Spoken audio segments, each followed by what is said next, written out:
Salgo de casa y dejo todo atrás. Estoy dispuesto a todo con el Señor. Hoy le obedezco porque es Dios amor. Soy peregrino siguiendo a José. Confío en Dios sin importar el camino. Sé que hay un plan de amor para mí, que al final me salvará de Egipto. Este es mi credo, credo, credo. Grita que Dios es la razón de mi fe. Este es mi credo, credo, credo. Soy peregrino porque voy junto a Él. Voy caminando con la iglesia. Nubes de fieles van hacia Él. Testigos de amor cuentan con su vida esta historia hasta la eternidad.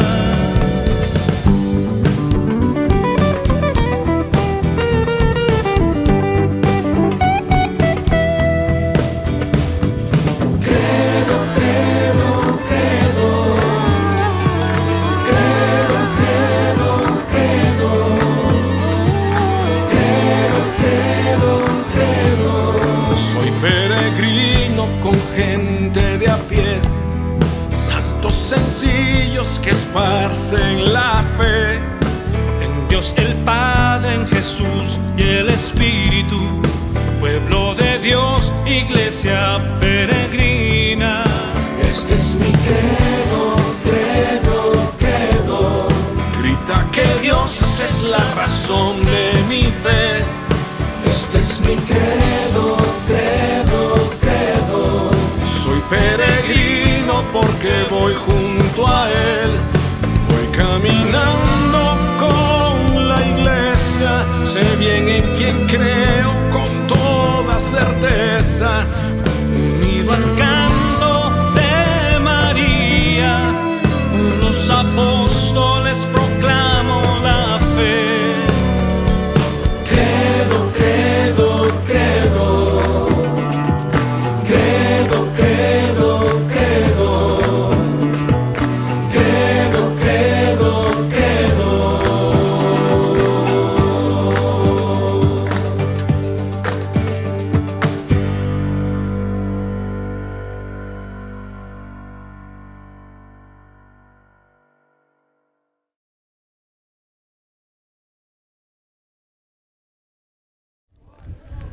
Mis queridos peregrinos, muy buenos días.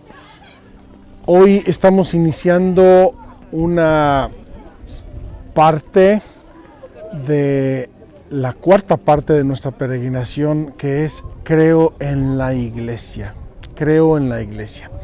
Y hemos venido a un lugar muy especial. Les va a gustar, estoy seguro, y quiero comenzar este Creo en la Iglesia con uno de los hechos más emblemáticos, más significativos y profundos de la iglesia primitiva, de la iglesia apostólica. Y me refiero a la conversión de San Pablo. Les voy a mostrar dónde estamos, les vamos a hacer una brevísima introducción, pero luego vamos a bajar de este monte, que es el monte Vental. Estamos a 1165 metros de altura, hace frío, hay un poco de nieve y estamos casi en la frontera con Siria, estamos en los altos del Golán. Vamos a hacer aquí una breve introducción al lugar y de aquí vamos a bajar a hacer nuestra catequesis y nuestra misa en el camino de Damasco.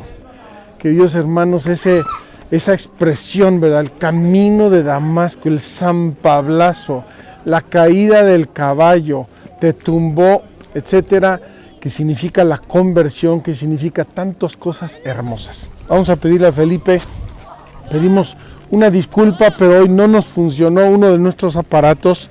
Miren, aquí está el mar de Galilea y aquí está Magdala.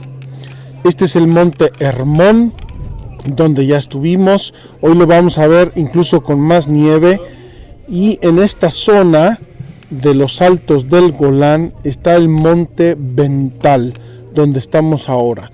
Aquí ven, tenemos Siria muy cerca y esta es la parte de Líbano.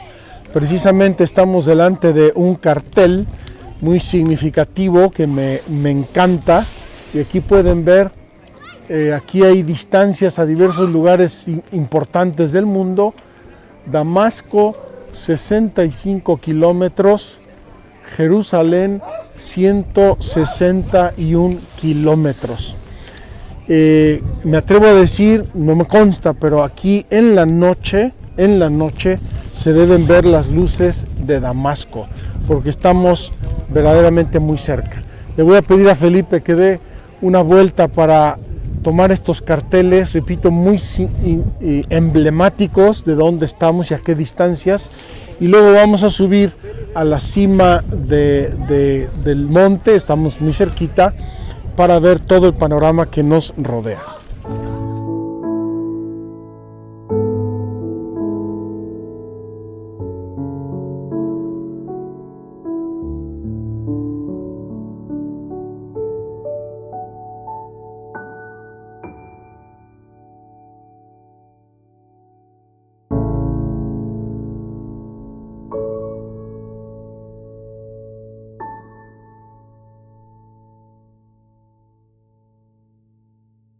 Nosotros quisimos venir precisamente para entender que estamos en el camino de Jerusalén a Damasco, el camino que hizo San Pablo cuando llevaba cartas del sumo sacerdote para apresar a los cristianos y llevarlos presos a Jerusalén. Vamos a la cima, hoy estamos en una fiesta judía, hay muchísima gente, además vienen a la nieve, así es que vamos a ver un ambiente festivo de la gente de Israel el día de hoy.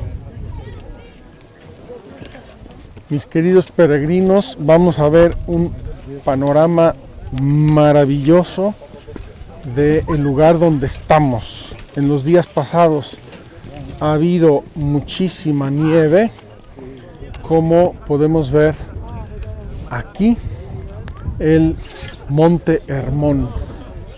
La otra vez vimos el Monte Hermón un poco de frente y ahora lo estamos viendo de lado, y como pueden ver es como una pequeña cordillera que está bastante más nevada que la otra vez que fuimos allí.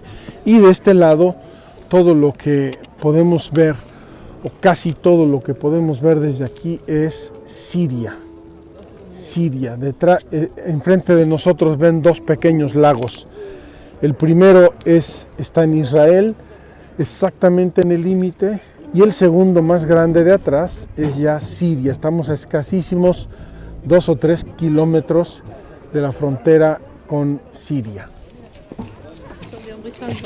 Espero que con esta vista panorámica, queridos amigos, hayan hecho una idea del lugar tan hermoso donde estamos, y también el tiempo en plena primavera. Está todo verde y muy floreado, por cierto, en muchas partes. Vamos pues ahora a bajar y vamos a caminar un ratito por el camino de Damasco, el camino antiguo de Damasco, y vamos allá a tener nuestra catequesis y nuestra celebración eucarística. Queridos peregrinos, estamos bajando el monte Bental y estoy caminando en el antiguo camino a Damasco, de Jerusalén a Damasco, una de las vías más importantes de la antigüedad, el camino, la ruta de las especies, la ruta de la seda, una ruta comercial que conectaba todo el Mediterráneo con Siria, con Mesopotamia, los actuales Irak, Irán, Jordania, etcétera, etcétera, etcétera. Podemos imaginar a Pablo caminando por aquí lleno de rabia, lleno de celo, lleno de amor también a su religión, a su judaísmo, a Dios, y queriendo apresar a los cristianos, castigarlos y llevarlos a la cárcel. Lleno de rencor, de odio, de falso celo religioso, y en algún lugar de estos, no sabemos exactamente en dónde, se le aparece Jesucristo como una grande luz, la luz de Dios, y cae derribado. La tradición lo hace caer de un caballo. Nosotros no sabemos si iba en un caballo, si iba, muy probablemente iba en una cabalgadura, porque era el modo normal de transporte de la antigüedad. Y cae por tierra, cae derribado y se queda ciego 3 días. 3 días ciego después de ese encuentro con Cristo, que vamos a reflexionar, vamos a meditar en un momento.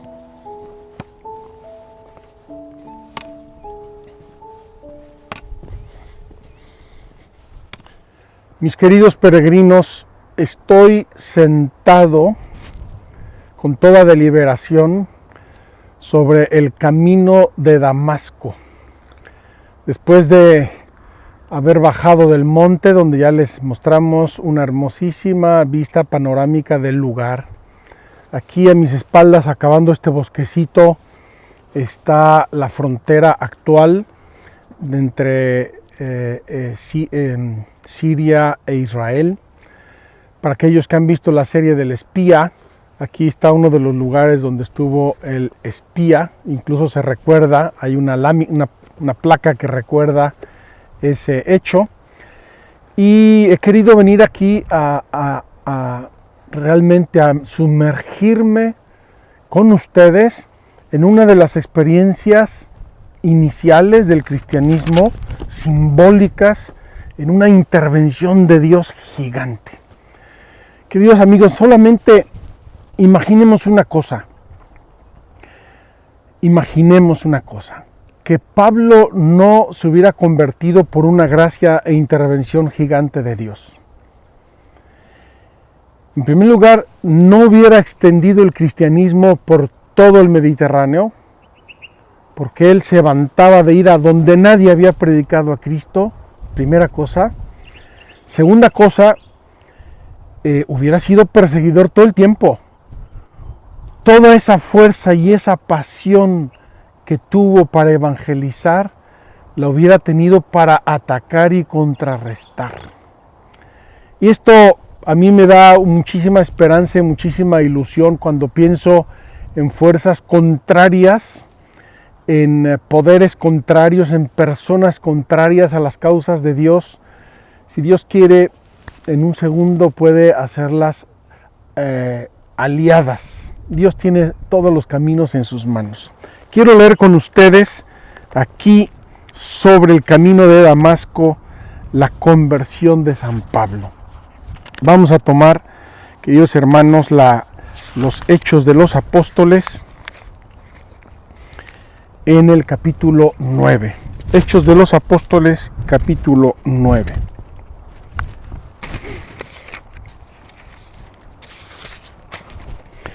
Voy a leer casi todo el capítulo porque es interesantísimo y son las bases de todo lo que vamos a ver hoy en nuestra catequesis. Dice así: entre tanto, Saulo, respirando todavía amenazas y muertes contra los discípulos del Señor, se presentó al sumo sacerdote y le pidió cartas para las sinagogas de Damasco, para que si encontraba algunos seguidores del camino, hombres o mujeres, los pudiera llevar atados a Jerusalén. Sucedió que, yendo de camino, cuando estaba cerca de Damasco, de repente le rodeó una luz venida del cielo. Cayó en tierra y oyó una voz que le decía: Saúl, Saúl, ¿por qué me persigues? Él respondió: ¿quién eres, Señor? Y él: yo soy Jesús, a quien tú persigues. Pero levántate, entra en la ciudad y se te dirá lo que tienes que hacer. Los hombres que iban con él se habían detenido mudos de espanto. Oían la voz, pero no veían a nadie. Saulo se levantó del suelo, y aunque tenía los ojos abiertos no veía nada. Le llevaron de la mano a Damasco y le hicieron entrar allí. Pasó 3 días sin ver, sin comer y sin beber. Había en Damasco un discípulo llamado Ananías. El Señor le dijo en una visión: Ananías. Él respondió: aquí estoy, Señor. Y el Señor: levántate y vete a la calle recta y pregunta en casa de Judas por uno de Tarso llamado Saulo. Mira, está en oración y ha visto que un hombre llamado Ananías entraba y le imponía las manos para devolverle la vista. Respondió Ananías: Señor, he oído a muchos hablar de ese hombre y de los muchos males que ha causado a tus santos en Jerusalén, y que está aquí con poderes de los sumos sacerdotes para apresar a todos los que invocan tu nombre. El Señor le contestó: vete, pues este me es un instrumento de elección para que lleve mi nombre ante los gentiles, los reyes y los hijos de Israel. Yo le mostraré todo lo que tendrá que padecer por mi nombre. Fue Ananías, entró en la casa, le impuso las manos y le dijo: Saúl, hermano, me ha enviado a ti el Señor Jesús, el que se te apareció en el camino por donde venías, para que recobres la vista y seas lleno del Espíritu Santo. Al instante cayeron de sus ojos unas como escamas y recobró la vista. Se levantó y fue bautizado. Tomó alimento y recobró las fuerzas. Estuvo algunos días con los discípulos de Damasco y enseguida se puso a predicar a Jesús en las sinagogas, que él era el Hijo de Dios. Todos los que le oían quedaban atónitos y decían: ¿no es este el que en Jerusalén perseguía encarnizadamente a los que invocaban este nombre? ¿Y no ha venido aquí con el objeto de llevárselos atados a los sumos sacerdotes? Pero Saulo se crecía y confundía a los judíos que vivían en Damasco, demostrándoles que aquel era el Cristo. Al cabo de bastante tiempo, los judíos tomaron la decisión de matarle. Pero Saulo tuvo conocimiento de su determinación.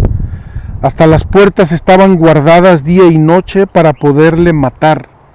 Pero los discípulos le tomaron y le descolgaron de noche por la muralla dentro de una espuerta. Llegó a Jerusalén e intentaba juntarse con los discípulos, pero todos le tenían miedo, no creyendo que fuese discípulo él también.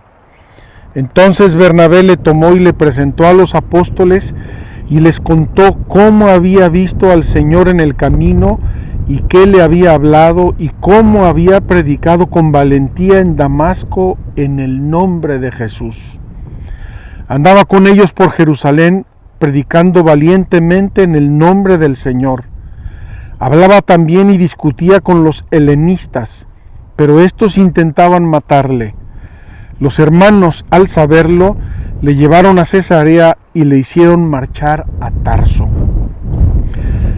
Las iglesias por entonces gozaban de paz en toda Judea, Galilea y Samaria.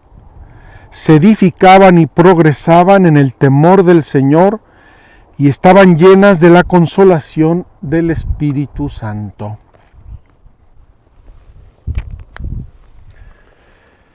Queridos hermanos, tenemos esta historia de la conversión de Pablo 4 veces en las Sagradas Escrituras. 4 veces Pablo va a hablar de su conversión y en una de ellas, que voy a leer inmediatamente, habla en términos apologéticos. Es en la carta a los Gálatas. Dice así Pablo, lo voy a leer porque es una delicia y además leerlo aquí en el camino de Damasco. Epístola a los Gálatas, capítulo 1, versículos 11 y siguientes. Porque os hago saber, hermanos, que el evangelio anunciado por mí no es de orden humano, pues yo no lo recibí ni aprendí de hombre alguno, sino por revelación de Jesucristo. Pues ya estáis enterados de mi conducta anterior en el judaísmo, cuán encarnizadamente perseguía a la iglesia de Dios y la devastaba, y cómo sobrepasaba en el judaísmo a muchos de mis compatriotas contemporáneos, superándoles en el celo por las tradiciones de nuestros padres. Mas, cuando aquel que me separó desde el seno de mi madre y me llamó por su gracia, tuvo a bien revelar en mí a su Hijo, para que lo anunciase entre los gentiles, al punto, sin pedir consejo ni a la carne ni a la sangre, sin subir a Jerusalén donde los apóstoles anteriores a mí, me fui a Arabia, de donde nuevamente volví a Damasco. Luego, de allí a 3 años subí a Jerusalén para conocer a Cefas, y permanecí 15 días en su compañía, y no vi a ningún otro apóstol, sino a Santiago, el hermano del Señor. Y en lo que os escribo, Dios me es testigo de que no miento. Luego me fui a las regiones de Siria y Cilicia, pero personalmente no me conocían las iglesias de Judea que están en Cristo. Solamente habían oído decir, el que antes nos perseguía, ahora anuncia la buena nueva de la fe que entonces quería destruir, y glorificaban a Dios por causa mía. Queridos hermanos, yo preparando esta catequesis he tenido la tentación de pararme aquí y de reflexionar con ustedes esta hermosísima lectura que acabamos de hacer. Vamos a situar un poco en el tiempo a esta conversión de Pablo. Dice Pablo que subió 2 veces a Jerusalén, unos 3 años después de su conversión y unos 12 o 13 años después cuando fue al concilio de Jerusalén, del cual ya hemos hablado, entre el año 48 y 50. 50 menos 12 son 38 y 38 menos 3 son 35. La conversión de San Pablo debió ocurrir en torno al año 35, es decir, 2 años después de la resurrección de Cristo, unos 2 años, un poco menos, desde Pentecostés, cuando el cristianismo había comenzado ya a difundirse, y como leímos al final del capítulo 9 de los Hechos, las iglesias crecían en Galilea, en Judea y en Samaria, impulsadas por el Espíritu Santo. ¡Qué expresión tan hermosa! Las iglesias. Hoy estamos diciendo el famoso artículo del símbolo de los apóstoles, creo en la iglesia. Y quiero hacer una precisación inmediata. Cuando decimos creo en la iglesia, decimos creo en la existencia de la iglesia, obra de Dios. Y esto quiere distinguir claramente entre nuestra fe en Dios, Dios Padre, Dios Hijo, Dios Espíritu Santo, Dios Creador, etcétera, etcétera, etcétera, y sus obras, entre ellas la iglesia, que es la obra por excelencia de Dios, porque es la obra que va a recapitular todas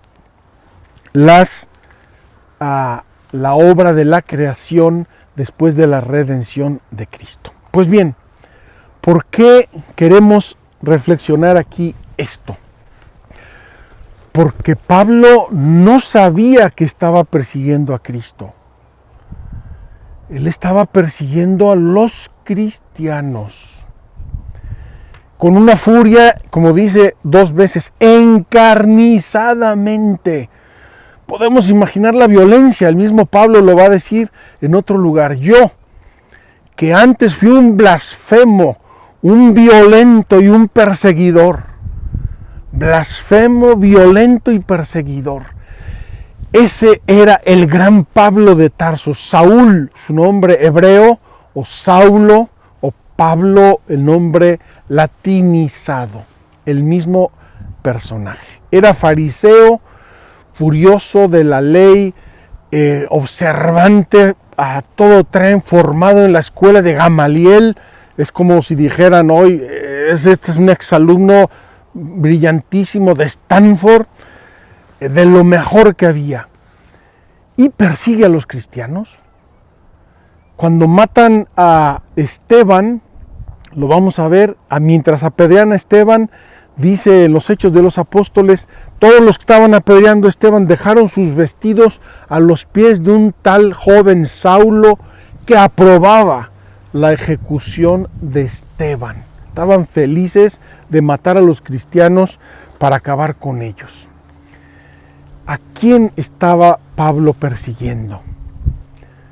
Pablo estaba persiguiendo a Cristo, porque la iglesia es Jesucristo en el tiempo.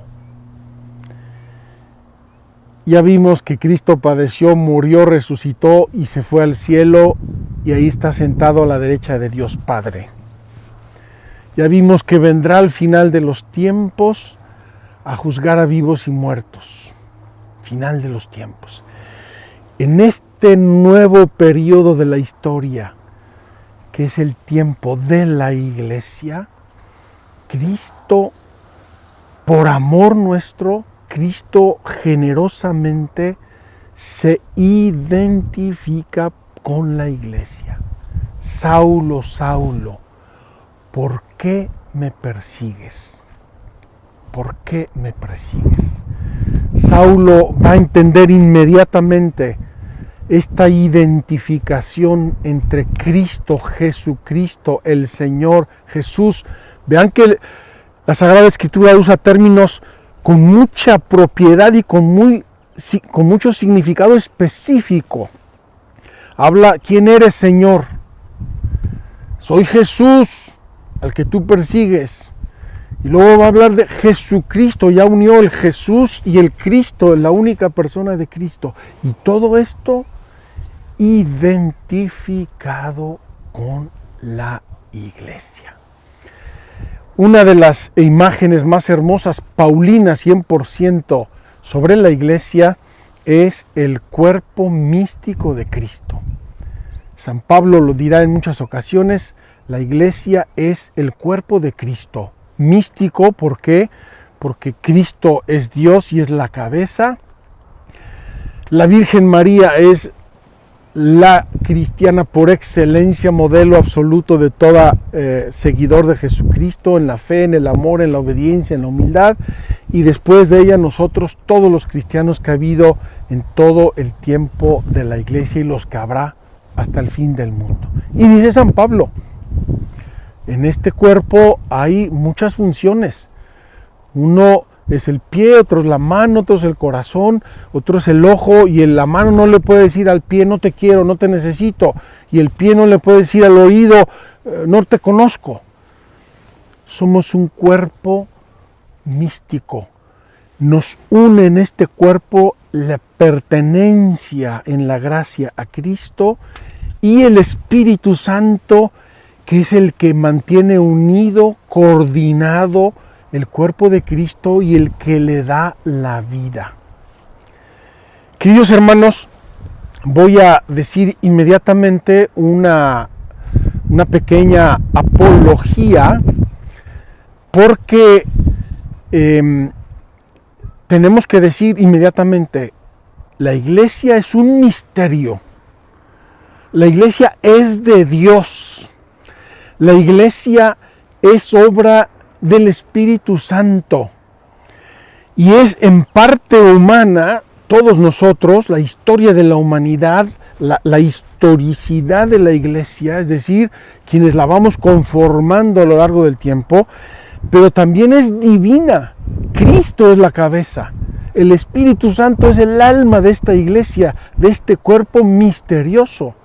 Entonces, lo digo porque se va metiendo cada vez más y más y más una visión a través de los medios de comunicación o de gente que no es creyente, que consideran a la iglesia simplemente una sociedad más dentro de las que hay en el mundo. Es verdad que la iglesia tiene muchos elementos de sociedad humana. Tiene personalidad jurídica, tiene jefes, tiene una estructura, una jerarquía, tiene una economía, tiene propiedades, tiene ejercicio de sus actividades, etcétera, etcétera, como todas las demás sociedades humanas. Pero es divina, está por encima de una simple sociedad humana, es divina, es Dios el que la quiso, el que la creó, es Cristo su cuerpo y es el Espíritu Santo el que la anima, le da vida. Vamos a leer hacia el final de nuestra catequesis hoy un texto antiquísimo, maravilloso, la carta a Dionieto. Dionieto, no sé si lo estoy diciendo bien, porque lo aprendí en italiano en mis estudios de teología en Roma. Carta a Dionieto, una carta escrita hacia el final del siglo II que describe fenomenológicamente los cristianos, qué son, cómo viven, cómo se comportan, y es una belleza de carta y de escrito cristiano antiquísimo de lo que la iglesia piensa y siente de sí misma. Bien, pues con esta grande introducción que vale la pena porque nos habla de los inicios de la iglesia y sobre todo de este Pablo, una de las dos grandes columnas, fundador de las iglesias, por no hablar de sus escritos inspirados por Dios.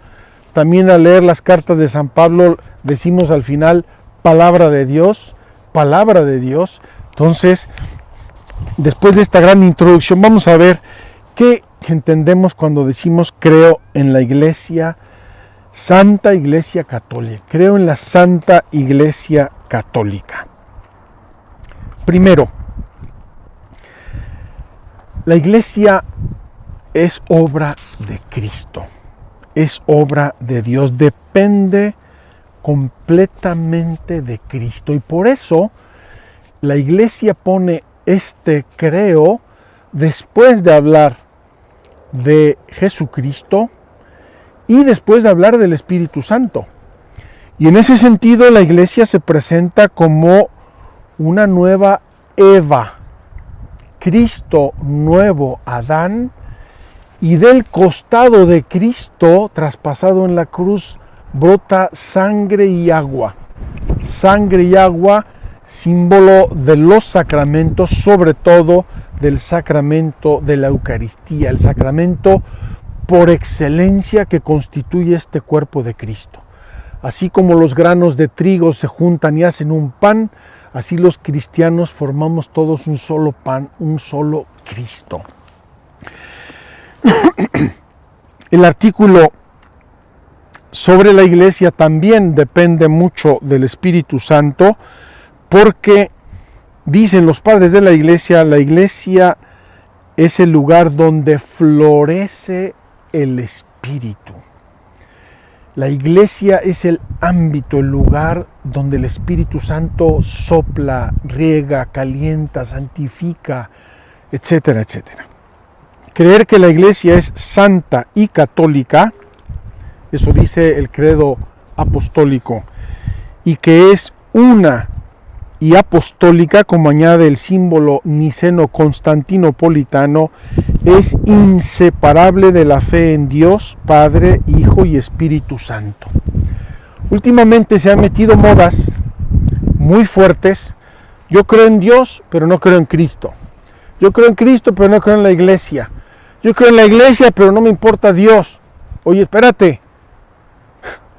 Los artículos de la fe son pétalos de una misma flor. Tienen una interconexión uno con el otro, porque si yo digo que Cristo fundó la iglesia y digo que Cristo es el Hijo de Dios y digo que creo en Dios, estoy combinando, entretejiendo todas estas verdades. La iglesia en el designio de Dios. Vamos a ver primero esto. ¿Qué nombres tiene la iglesia? ¿O qué significa iglesia? O también Church o Kirchen en alemán, que son los grandes nombres de la iglesia. Viene del griego eclesia, que significa llamados, convocados. ¿Quién es el que convoca? Convoca a Dios. Es Dios el que nos llama y nos reúne. Nos reúne. Nosotros hemos cambiado, sobre todo en la tradición hispana, hispano-latinoamericana, decimos iglesia al templo. Cuando yo digo voy a la iglesia, en sentido propio, yo digo voy a la reunión de los hermanos. El templo es templo. Hemos intercambiado una cosa por otra. Y también Kyriake, de donde viene church en inglés, Kyriake significa la que pertenece al Señor, la propiedad o heredad del Señor. En lenguaje cristiano, la palabra iglesia designa no solo la asamblea litúrgica, es decir, la comunidad de fieles que se reúnen para adorar a Dios, alabarlo, agradecerle, sino también la comunidad local, la iglesia de Lima, Perú, es decir, todos los que creen en Cristo en Lima, Perú, la iglesia de Mérida, Yucatán, la iglesia de Madrid, y también la comunidad local y toda la comunidad de los creyentes universal. Entonces hablamos de la iglesia universal, hablamos de la iglesia local, en otros términos, la diócesis o los miembros de la iglesia en una diócesis, y hablamos de la iglesia, la gente que se reúne en un templo o en cualquier lugar para orar, para adorar a Dios nuestro Señor. Y luego hay muchos símbolos de la iglesia. Quiero terminar esto de la asamblea o convocación. Cuando el Papa va a una nación a visitar, ¿qué es lo más importante que hace? Lo más importante que hace es una misa. Es decir, convoca a los hermanos. La iglesia está reunida, está adorando a Dios con el sucesor de Pedro, los obispos, los fieles. Está la iglesia, la convocación de los fieles. ¿Y quién los invita? Los invita a Dios en su corazón. Viene el Papa, yo quiero ir, quiero ir a rezar con él. Luego, los símbolos de la iglesia, hay muchos símbolos de la iglesia, los voy a mencionar solamente brevemente. El redil, el rebaño, la vid, el campo de la alabanza, el edificio de Dios, la esposa de Cristo, el templo santo de Dios, la Jerusalén celestial, nuestra madre iglesia, la esposa del Cordero, y así la Escritura nos ofrece muchos símbolos que expresan esta iglesia de Dios. ¿Cuál es el origen y la fundación de la iglesia? ¿De dónde sale la iglesia? Voy a leer este párrafo. Para penetrar en el misterio de la iglesia, y él dice que es un misterio, el que quiera entender así, coger en la mano, aferrar lo que es la iglesia, se pierde, porque es un misterio, es una obra de Dios. Para penetrar el misterio de la iglesia conviene primeramente contemplar su origen en el designio de la Santísima Trinidad y su realización progresiva en la historia. Es decir, la iglesia la quiso Dios. Dios la fue preparando, anticipando en el tiempo y la realiza Cristo y la deja en el mundo sobre la fe apostólica, iglesia apostólica, y con el Espíritu Santo. Estos son los dos grandes pilares de la iglesia en el tiempo. La iglesia entiende que el designio de Dios comienza sobre la iglesia en el momento mismo del pecado original. ¿Por qué? Porque el hombre se daña, el hombre se aliena, El hombre pierde todo lo que ya hemos enseñado en las catequesis pasadas, pero Dios lo ama. E inmediatamente, ¿qué voy a hacer por el hombre? Lo voy a redimir. ¿Cómo lo voy a redimir? A través de la obra de mi Hijo. ¿Qué va a hacer mi Hijo? Va a establecer la iglesia. Y eso es lo que vemos en la antigua alianza, cuando Dios se escoge a un pueblo, el pueblo de Israel, primera figura histórica de la iglesia. Cuando Dios le dice a Abraham, de ti bendeciré todas las naciones, está pensando ya en todo el mundo, en algo universal. Esas son todas imágenes de esa grande preparación. Hasta que Jesús llega y establece la alianza nueva y eterna. Nueva y eterna que establece en su misterio pascual. La iglesia fue instituida por Cristo cuando habla de que ya llegó el reino de Dios, de que el reino de Dios se parece a la levadura en la masa, de que el reino de Dios es como una semillita de mostaza que va a crecer y van a venir las aves a poner sus nidos. Y Cristo empieza llamando a 12, ustedes son mis enviados, mis apóstoles enviados. Y de esos 12 le va a decir, Pedro, tú eres la cabeza, tú vas a mandar aquí, etcétera. Jesucristo va delineando los rasgos de la iglesia, primero con su Madre Santísima, el modelo de la iglesia. Dice Juan Pablo II en una frase bellísima, dice así: la dimensión mariana de la iglesia precede su dimensión petrina. La iglesia es antes mariana, es decir, la maternidad, la feminidad de María, la fe, la humildad de María, precede a la fe de Pedro. Precede a la fe de Pedro. Entonces, Jesús va estructurando su iglesia y por eso decía yo antes, es la nueva Eva. Cristo y la iglesia como Adán y Eva. Y por eso la dota de su propia vida, va a transmitir su espíritu. El día de la resurrección va a soplar sobre los apóstoles, recibida el Espíritu Santo, etc. Y luego la iglesia es manifestada en Pentecostés por el Espíritu Santo. Esas lenguas de fuego y ese don de lenguas que los apóstoles expresaron en Pentecostés hablan de la universalidad de la iglesia. Y recuerden el grande milagro, lo leímos hablando en el Monte Sion, el grande milagro. Día de Pentecostés, Pedro explica el misterio que está la gente viendo y ese mismo día se bautizan 3,000 gentes, un misterio de Dios. Comienza a caminar, comienza a desarrollarse, a extenderse la iglesia impulsada por el Espíritu Santo.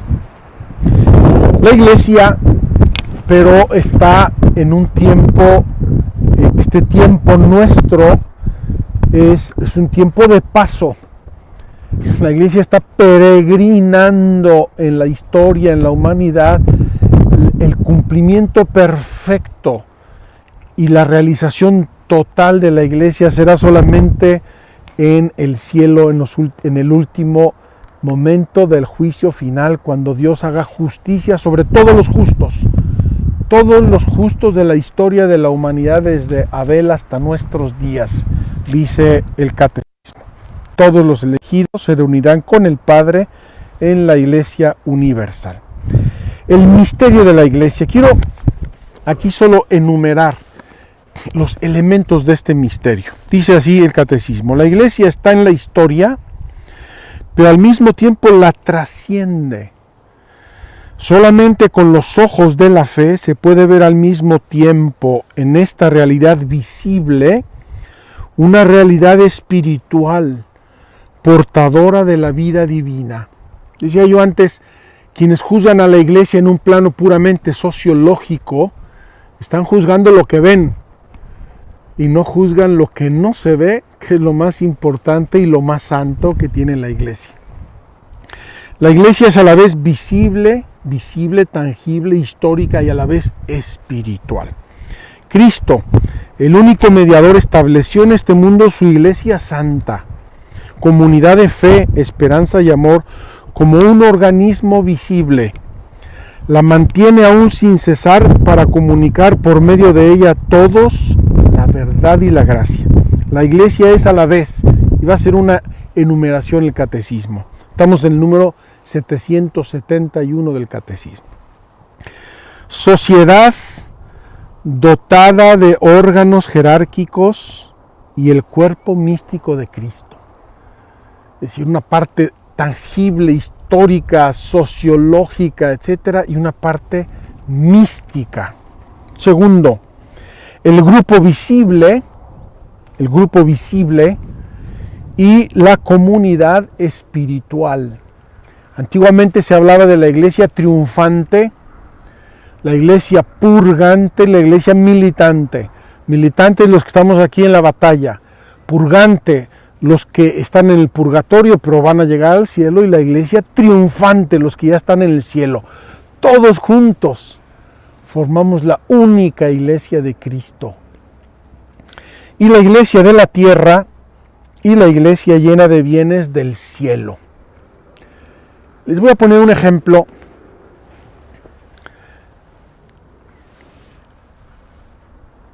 El corazón humano tiene enfermedades y dolencias y tristezas de mucha índole, de muchísima índole. Algunas se curan con el cardiólogo, otras se curan con el psicólogo o con el psiquiatra, otras se curan con el amor y otras solamente con la gracia de Dios. Queridos hermanos, hay muchas cosas en esta historia nuestra, en este mundo, que nadie puede hacer, nadie, jamás, más que la iglesia. ¿Por qué? Por lo que es, por lo que tiene, por lo que administra, que son bienes del cielo. Dice así San Bernardo de Claraval, una expresión hermosa: qué humildad y qué sublimidad es la tienda de Kedar y el santuario de Dios, una tienda terrena y un palacio celestial, una casa modestísima y un aula regia, un cuerpo mortal y un templo luminoso, la despreciada por los soberbios y la esposa de Cristo. Tiene la tez morena, pero es hermosa, hijas de Jerusalén. El trabajo y el dolor del prolongado exilio la han deslucido, pero también la embellece su forma celestial. Y aquí, hermanos, tengo que hablar una palabra sobre los problemas de la iglesia. La iglesia ahora nos escandaliza muchos problemas. Hay un escándalo administrativo y dinero, no sé qué. Hay un sacerdote que hizo mal ejemplo y abusó de no sé cuántos. Y el obispo tal que dijo. ¿Ustedes creen que eso es una novedad? Queridos hermanos, cojan en los Hechos de los Apóstoles, página 2. Cojan a los apóstoles mismos, Pedro va a negar a Jesús, Judas lo va a traicionar, los otros estaban discutiendo y peleando a saber quién era el primero. Cuando Cristo quiso establecer a su iglesia con hombres, con seres humanos, sabía de qué pasta éramos. Nadie puede saberlo mejor. Y así la quiso, y así la eligió, y así la formó con hombres. Y repito, si nos escandalizan cosas que están ocurriendo hoy, y ciertamente nos tienen que entristecer, porque no deberían ocurrir muchas cosas feas, así somos los seres humanos, así somos desde Adán y Eva, y así seremos hasta el final del mundo. Lo digo por una razón, porque pretender de la iglesia unas expectativas irreales en el plano histórico es desilusionarnos como punto de partida. Si yo quiero tener un amigo y que ese amigo no me falle jamás y nunca en nada, pues a lo mejor me estoy equivocando. El mejor de los amigos puede tener una debilidad, puede estar ausente, se me puede enfermar y se me puede morir.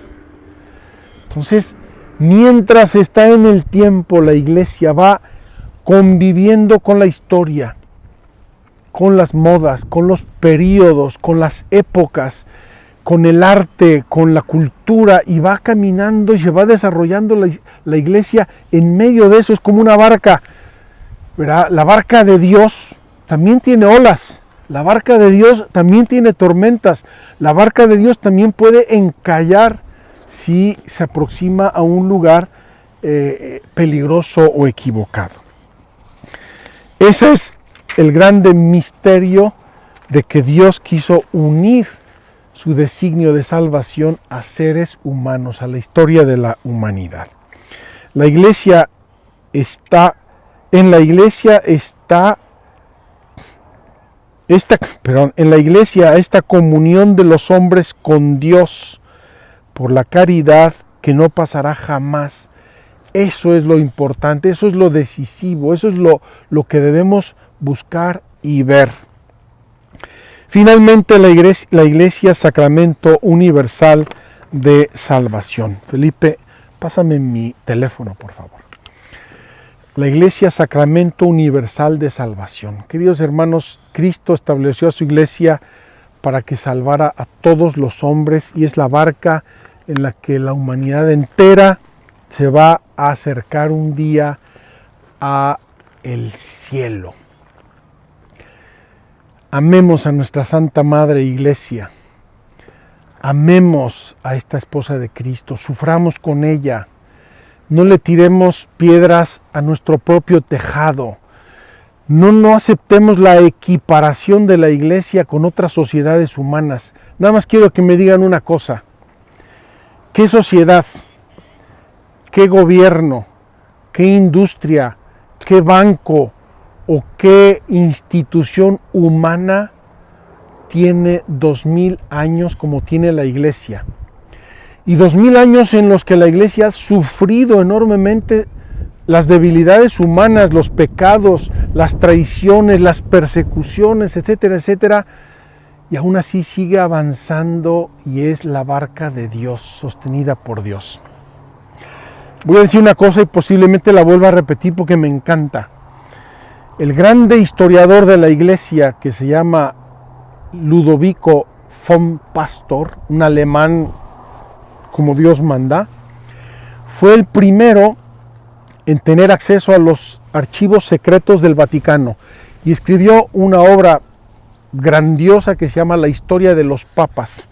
Es una obra de 40 volúmenes, estilo alemán, y él fue el primero que conoció los archivos secretos del Vaticano y el primero que hizo una obra de esa índole. Y habla de todo: pecados, traiciones, engaños, todo lo que es y ha sido la iglesia. Pues ¿saben lo que hizo este buen hombre? Él era protestante. Y cuando terminó su obra, ¿saben lo que hizo? Se hizo católico. Por una razón.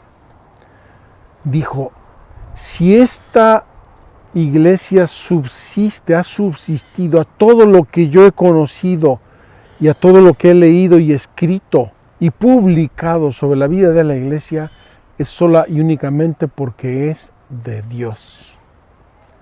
No hay otra explicación humana para que la iglesia subsista con tantos problemas, con tantas debilidades, con tantos ajetreos en la historia de la humanidad. Voy a terminar y quiero leerles este texto para que lo mediten, lo gocen. Queridos hermanos, me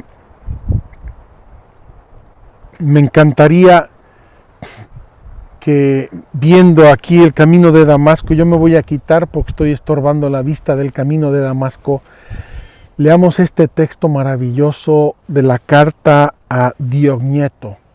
Se llama Los cristianos en el mundo, los cristianos en el mundo.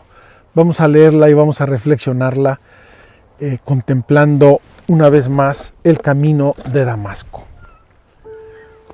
Los cristianos no se distinguen de los demás hombres, ni por el lugar en que viven, ni por su lenguaje, ni por sus costumbres. Ellos, en efecto, no tienen ciudades propias, ni utilizan hablar insólito, ni llevan un género de vida distinto. Su sistema doctrinal no ha sido inventado gracias al talento y especulación de hombres estudiosos, ni profesan, como otros, una enseñanza basada en autoridad de hombres. Viven en ciudades griegas y bárbaras, según les cupo en suerte, siguen las costumbres de los habitantes del país, tanto en el vestir como en todo su estilo de vida, y sin embargo, dan muestras de un tenor de vida admirable y, a juicio de todos, increíble. Habitan en su propia patria, pero como forasteros. Toman parte en todo como ciudadanos, pero lo soportan todo como extranjeros. Toda tierra extraña es patria para ellos, pero están en toda patria como en tierra extraña. Igual que todos, se casan y engendran hijos, pero no se deshacen de los hijos que conciben. Tienen la mesa en común, pero no el lecho. Viven en la carne, pero no según la carne. Viven en la tierra, pero su ciudadanía está en el cielo. Obedecen las leyes establecidas y con su modo de vivir superan estas leyes. Aman a todos y todos los persiguen. Se los condena sin conocerlos. Se les da muerte y con ello reciben la vida. Son pobres y enriquecen a muchos. Carecen de todo y abundan en todo. Sufren la deshonra y ello les sirve de gloria. Sufren detrimento en su fama y ello atestigua su justicia. Son maldecidos y bendicen, son tratados con ignominia, y ellos a cambio devuelven honor. Hacen el bien y son castigados como malhechores, y al ser castigados a muerte, se alegran como si se les diera la vida. Los judíos los combaten como extraños, y los gentiles los persiguen, y sin embargo, los mismos que los aborrecen no saben explicar el motivo de su enemistad. Para decirlo en pocas palabras, los cristianos son en el mundo lo que el alma es en el cuerpo. El alma en efecto se halla esparcida por todos los miembros del cuerpo. Así también los cristianos se encuentran dispersos por todas las ciudades del mundo. El alma habita en el cuerpo, pero no procede del cuerpo. Los cristianos viven en el mundo, pero no son del mundo. El alma invisible está encerrada en la cárcel del cuerpo visible. Los cristianos viven visiblemente en el mundo, pero su religión es invisible. La carne aborrece y combate al alma, sin haber recibido de ella agravio alguno, solo porque le impide disfrutar de los placeres. También el mundo aborrece a los cristianos sin haber recibido agravio de ellos, porque se oponen a sus placeres. El alma ama al cuerpo y a sus miembros a pesar de que éste la aborrece. También los cristianos aman a los que odian, a los que los odian. El alma está encerrada en el cuerpo, pero es ella la que mantiene unido al cuerpo. También los cristianos se hallan retenidos en el mundo como en una cárcel, pero ellos son los que mantienen la trabación del mundo. El alma inmortal habita en una tienda mortal. También los cristianos viven como peregrinos en moradas corruptibles mientras esperan la incorrupción celestial. El alma se perfecciona con la mortificación en el comer y beber. También los cristianos, constantemente mortificados, se multiplican más y más. Tan importante es el puesto que Dios les ha asignado, del que no les es lícito desertar.